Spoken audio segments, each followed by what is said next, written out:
Evening, everybody. Good evening, everybody. Good evening.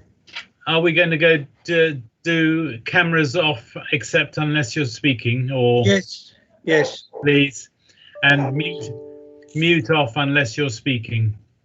I'll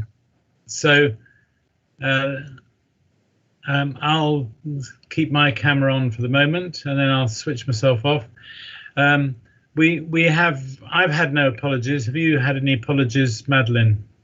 Yes, Councillor Duran and Councillor Weeks. Okay, we've got a battery of minutes to agree. Anybody have any problems with any of the minutes? No? So can I have a proposer and a seconder? I'll propose them, John. I'll second them. Yeah, okay, lovely, thank you. Any declarations of interest? No? Any public questions? Madeline? No, there's no questions, Chair. Any members' questions? No questions, Chair. So we have only one piece of business tonight, or two pieces of business, which is the annual pay policy, and then we go to exclusion of the public to consider agency workers. So, Sarah, would you like to take us through the annual policy statement, please? Of course, yes. So this report is something that we submit annually, and it's a statutory document that we're required to publish on our website in a certain format with certain information. So we've been publishing in this format now since 2014, I think. And the format through which we publish it has also been cleared through our legal department. So all I do every year is update the mean, median, minimum, maximum information, make sure our job titles are right and the policies that it's referring to are correct and up to date. So that piece of work has been done. I then analyse how that compares to last year. And because the pay agreement has yet to be reached for this year, actually the highest and lowest paid remains the same as last year. The mean and median have changed slightly. Well, no, the median hasn't changed at all. The mean has changed slightly, and that will be a combination. I put in the report around new starters and leavers, but there has been some movement to do with the incremental pay awards that took place. So that accounts for that slight move up. But our ratios remain the same. And that is basically it. So what happens now is if members are minded to approve, I would then submit a very similar report through to full council for them to sign off and publish on our website after full council on the 23rd of July. Any comments or questions?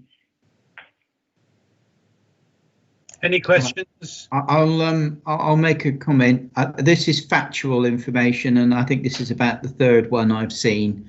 I think it factually shows the issues. There is some issue regarding the fact that we're 5.4 to 1, I think it is, from the highest paid to the lowest paid. I don't know what our long-term policy would be, but I would hope that we would be able to narrow that gap to some extent. The lowest salaries usually tend to be only increased because it's the minimum wage element, or I'm not sure if we just pay minimum wage, but I think we pay minimum wage plus. We do.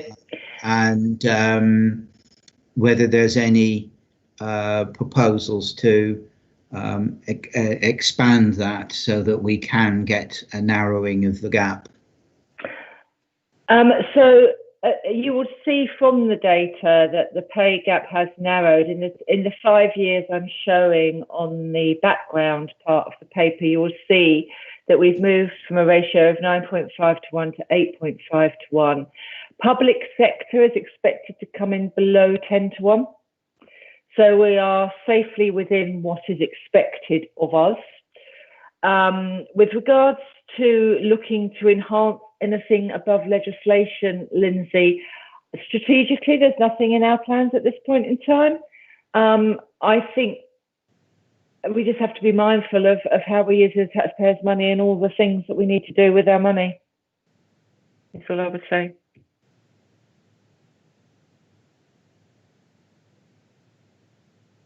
Okay, noted. I think we're going to have a fairly period of unemployment coming with all what's been happening over the last few months.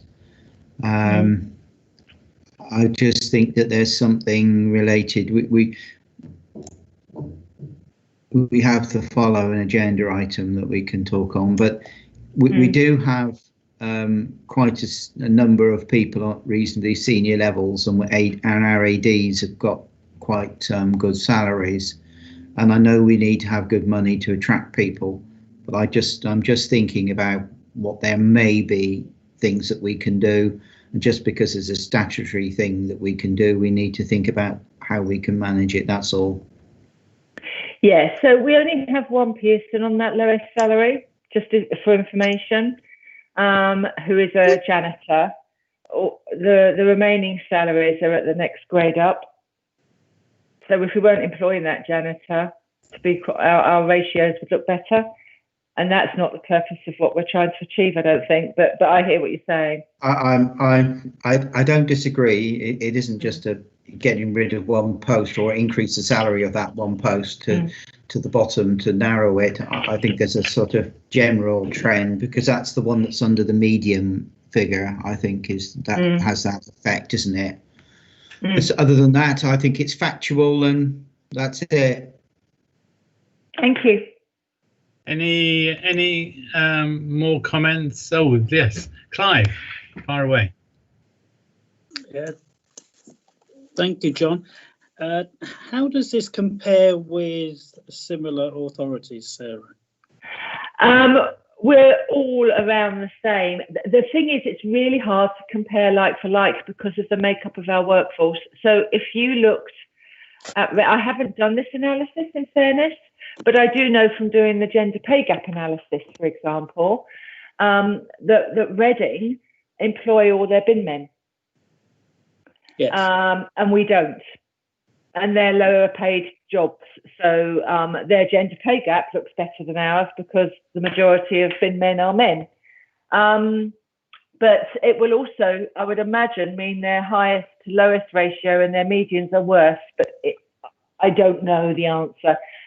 But I think what I'm saying is they're really not comparable from a performance perspective because the makeup of the workforces are different. Okay. How about Bracknell? Are we more similar to Bracknell? Because I No. don't think they employ their bin people, do they? They don't, but they employ their leisure people. Okay. Right. Yeah. Okay. All right. Thank you. Okay.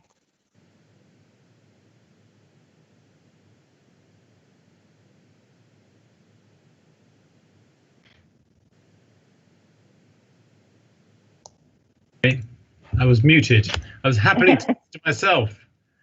Any more questions, statements? No? Okay. No, for me. John, fire away. I was just so not for me. I haven't got any more questions on that. I think it's a good report. It's factual, as Lindsay says. So can we approve that? Can I have a proposer? I'll propose it. Seconder? I'm happy to second it, Pauline. Okay, everybody in favour? Yes. Anybody against? Any abstentions? No, I carried unanimously. Thank you, John.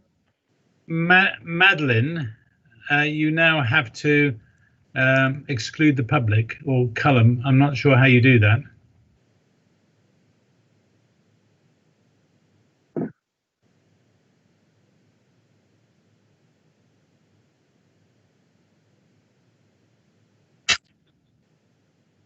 Oh, I'm terribly sorry. That under section 100A(4) of the Local Government Act 1972, the public be excluded from the meeting for the following items of business on the grounds that they involve the likely disclosure of exempt information as defined in paragraphs 1 and 2 of Part 1 of Schedule 12A of the Act as amended, as appropriate. Callum?